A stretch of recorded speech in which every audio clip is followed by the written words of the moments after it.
while I was operating the switch, it got stuck or frozen right halfway, and it pulled back, and whole arm went numb, and then I knew something was wrong.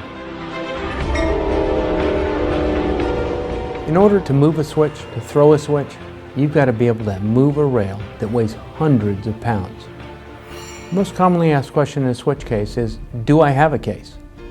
Because most railroad workers don't know what facts are needed to base a case. In a switch case, the most common types of injuries are back injuries, shoulder injuries.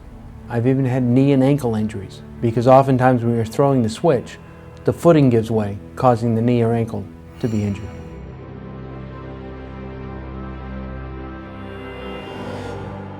Anytime a railroad worker is injured at work, they definitely need to report it, but they also take a picture of it. Write down as much information as they can: who, what, when, where, and how. We advocate for railroad employees, their family members, and that's what we're available to do for them, is to answer the questions that they can't get from their employer.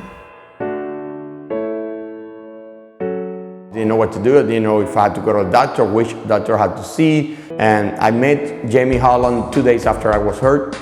He was referred to me by a friend. He was always there for me. He never gave up. And he said, your case is worth this much. And he knew what he was doing. Frank's decision to get help early, to hire a lawyer early, turned out to be critical. Frank had what's called a labral tear.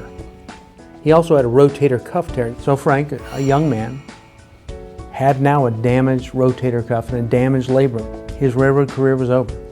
And the railroad took a very hard line.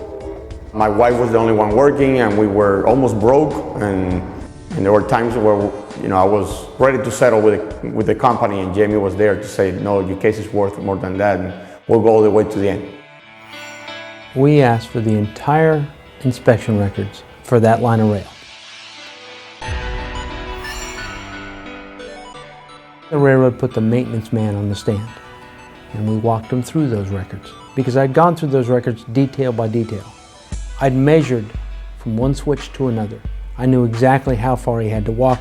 I knew how much time it was going to take. He had to acknowledge to the jury that the switch that injured Frank Rodriguez wasn't even listed in his inspection reports. Jamie is very, very knowledgeable about the railroad.